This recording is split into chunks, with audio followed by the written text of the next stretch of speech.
ہمارے قائد نے ہم کو بلایا ہے۔ میرے دوستو، جمعیت علماء ہند کوئی مقصد نہیں ہے، 4 چیزیں ہیں: اخلاص، استقامت، اللہ کے رسول صلی اللہ علیہ وسلم سے تعلق، محبت، اتباع رسول اور خدمت خلق۔ یہی 4 چیزیں ہمارے اکابر کی دین ہیں۔ ہمارے اکابر نے اسی پر عمل کیا۔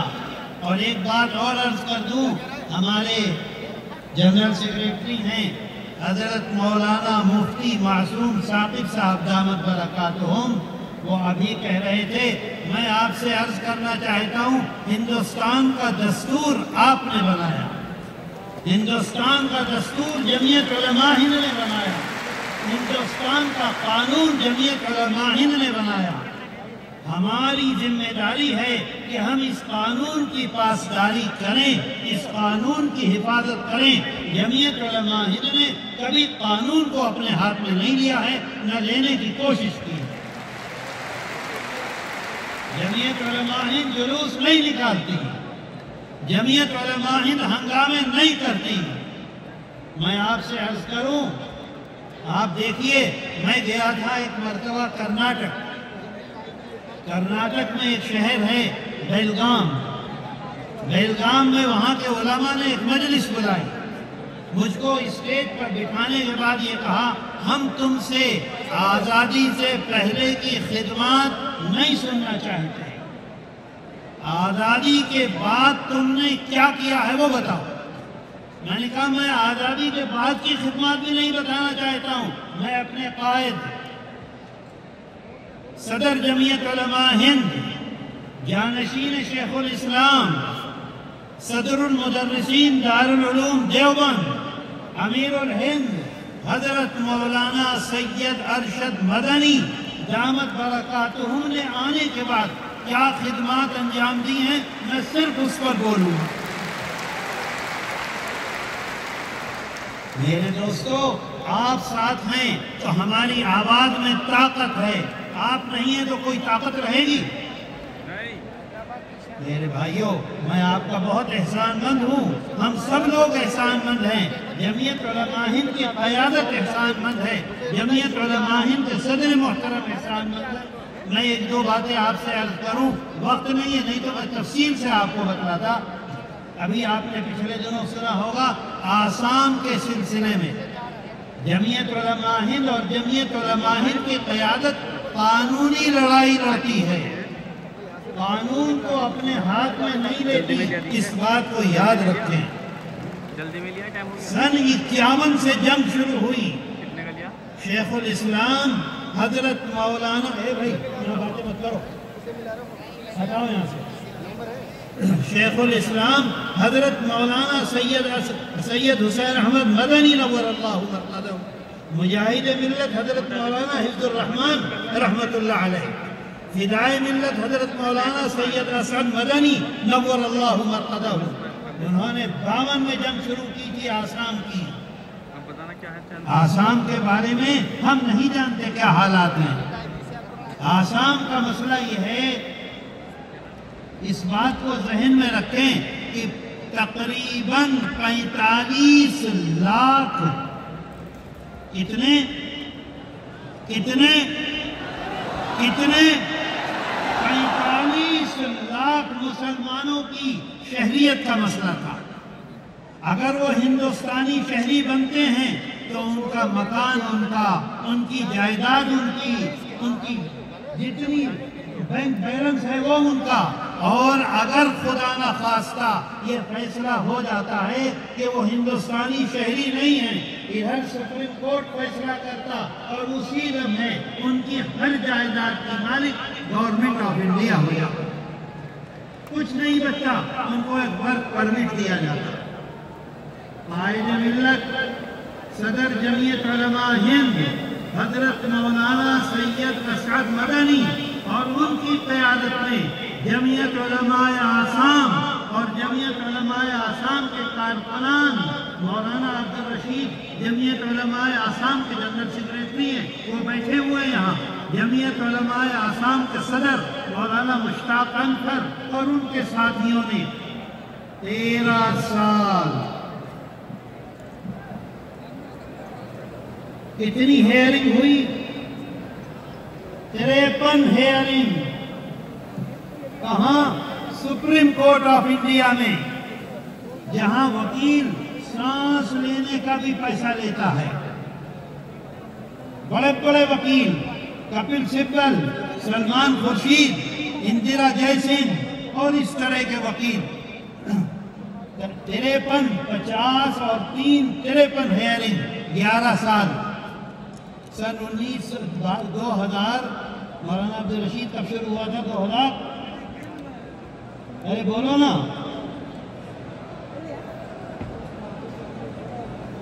2013 میں 2012 میں شروع ہوا. لڑتے لڑتے لڑتے لڑتے دسمبر 2023 میں آخری ہیئرنگ ہوئی. حضرت صدر محترم نے دونوں ہاتھ کھول دیے، ان کے ساتھیوں نے دونوں ہاتھ کھول دیے. اس کا ڈر نہیں ہوا کہ گورنمنٹ کیا کرے گی، گورنمنٹ کے مقابلے پر آئے. اللہ کا احسان ہے، اس کا کرم ہے، شکر ہے.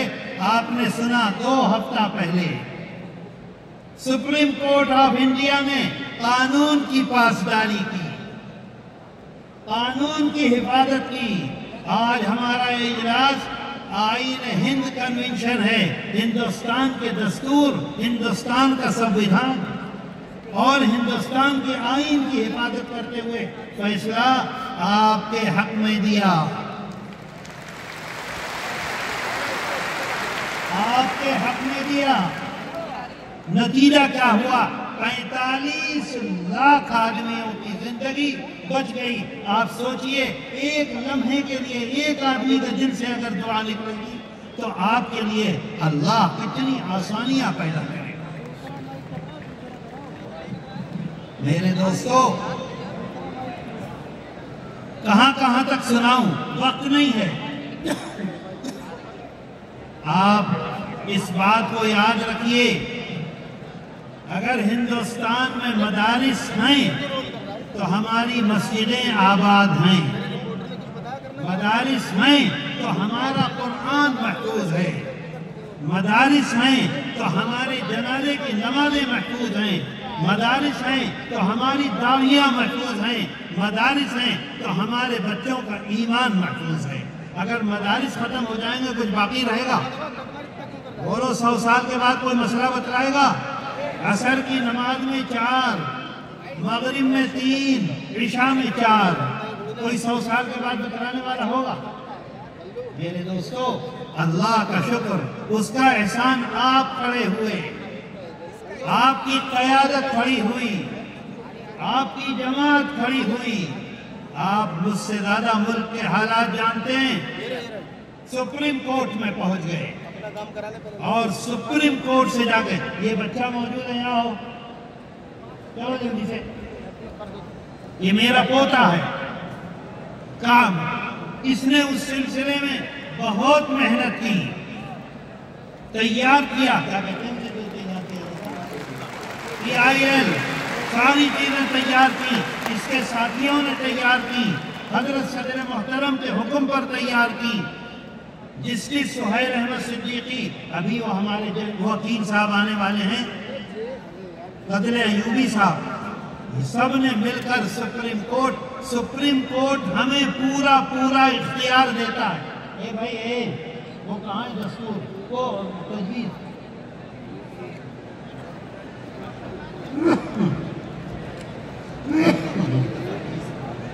میں کرتا ہوں، 1 منٹ.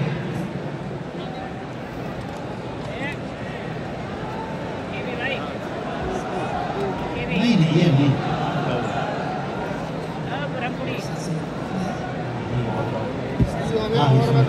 ہو گیا بھائی. دیکھو بھائی، اگر حضرت صدر محترم تشریف لے آئے درمیان میں تو پھر آپ آمد تیمم برخاست. پھر میں نہیں بول سکتا ان کے سامنے. اور میں نے ان سے عرض کرایا تھا ان کے خادم سے کہ جی جب تک میں تقریر کر رہا ہوں، جب تک آپ تشریف نہ لائیں اب ممکن ہے آ جائیں. مولانا فضل الرحمان نے بھی کہا ہے بھائی 10:30 بجے آئیے. کیا ہوا؟ آ رہے کیا؟ اچھا جلدی جلدی سنا دوں. دیکھیے آپ ذرا غور سے سنیے ایک ساتھ یکسوئی کے ساتھ. دیکھیے جمعیت علماء ہند نے کیا چیز دفعہ 25-26 دستور ہند آئین ہند کی دفعہ بس اتنا سناؤں گا 4 لائنیں. آپ کو اس سے اندازہ ہوگا آپ کے اندر طاقت آئے گی آپ کے اندر قوت آئے گی. دفعہ 25-26 پھر اے بھائی بات مت کرو بھائی سامنے بیٹھ کے بات کرو گے تو کام نہیں چلے گا. آئین ہند کی دفعہ 25 جہاں ایک طرف ملک میں مذہبی آزادی کی بات کرتی ہے مذہبی آزادی اور سے سنیے دوسری طرف دفعہ 30 ملک کی ہر اقلیت کو مذہب اور زبان کی بنیاد پر نہ صرف اپنے تعلیمی ادارے بنانے کا اختیار دیتی ہے بلکہ بغیر حکومت کے مداخلت کے اس کے نظم و انتظام کی بھی ان کو یعنی ہم کو آزادی دیتی ہے. سمجھ رہے بات کو؟ آگے دیکھیے یاد رہے کہ مذکورہ دفعات آئین ہند کی پارٹ نمبر 3 کو اس دن جب فیصلہ دیا ہے سپریم کورٹ نے تو سپریم کورٹ نے یہ کہا ہے یہ دستور کی روح ہے. میرے دوستو ہمارے اندر جب روح ہے تو ہم زندہ ہیں. روح ختم ہو جائے گی زندہ رہیں گے. تو دستور کی یہ روح ہے پارٹ 3 یہ رہے گا تو دستور رہے گا یہ نہیں رہے گا تو ختم ہو جائے گا. پارٹ 3 میں کیا وضاحت موجود ہے؟ دفعہ 25 نمبر 1 امن عامہ اخلاق عامہ صحت عامہ اور اس حصے کی دیگر توضیحات کے تابع تمام اشخاص کو آزادی ضمیر اور آزادی سے مذہب قبول کرنے اور اس کی پیروی اور اس کے تبلیغ کرنے کا مساوی حق ہے. آج آپ اس یقین کے ساتھ جائیں کہ دستور آپ کی حفاظت کر رہا ہے اور کرتا رہے گا جب تک دستور کی حفاظت رہے. آج جمعیت علماء ہند نے جمعیت علماء ہند کی قیادت نے آسام کے سلسلے میں آپ کو بلایا. بتاؤ مدارس کے سلسلے میں آپ کو آواز دی بلڈوزر کے سلسلے میں آپ کو آواز دی ہلدوانی میں اتنا ظلم ہوا کبھی آواز کو آواز دی کبھی دی. آج آپ کو قیادت آواز دے رہی ہے. جمعیت علماء ہند کے صدر محترم آواز دے رہے ہیں کیونکہ آج دستور کی حفاظت کا مسئلہ ہے. دستور موجود ہے تو ہم موجود ہیں. دستور ختم ہوگا ملک ختم ہو جائے گا. میرے دوستو ملک کی آزادی جمعیت علماء ہند کی دین ہے. میں آپ سے بتاؤں گاندھی پیس فاؤنڈیشن کے چیئرمین ہوتے تھے ہمیشہ. میرے والد حضرت شیخ الاسلام نور اللہ مرقدہ کے ساتھ 2 سال نینی جیل میں رہے تھے. ان کا نام تھا ڈاکٹر وشمبر ناتھ پانڈے. ساری دنیا میں تاریخ عالم پر ان کی آخری بات تصور کی جاتی تھی. تاریخ عالم ساری دنیا کی تاریخ وہ یہ لکھتے ہیں کہ ہندوستان کی آزادی کی تاریخ جمعیت علماء ہند اور ان کے اکابر کے تذکرے کے بغیر مکمل نہیں ہو سکتی. آج ذمہ داری آپ کی ہے کہ آپ دستور کی حفاظت کے لیے نکلیں آئیں اور جب آپ کو آواز دی جائے آپ میدان میں موجود رہیں. بولو بولو بولو. حضرت صدر محترم جو کام کر رہے ہیں اپنے زمانے میں کتنے مسلمان بچوں کو پھانسی پر لٹکنے والے تھے ان کو آزادی دلائی کہ نہیں دلائی؟ بولو. کتنے لوگ آسام میں لاکھوں لاکھ لوگ برباد ہونے والے تھے، ان کی حفاظت کی کہ نہیں کی؟ بیٹھے بیٹھے بلڈوزروں کو بلڈوزر کو چلا کے برباد کر دیا جاتا تھا، بلڈوزر کے سلسلے میں حفاظت کی کہ نہیں کی؟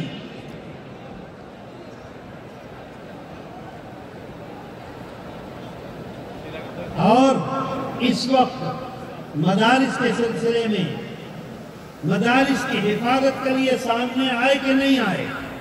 اگر آپ کی طاقت ہے تو وہ کھڑے رہیں گے، آپ کی طاقت ساتھ نہیں ہے تو ایک آدمی کی طاقت کوئی طاقت ہے؟ بولو۔ آج یہ ہے یہ اوقاف کا مسئلہ، وہ کتاب کا موجود ہے، ذرا کتابیں دیکھیں، کتاب کہاں ہے؟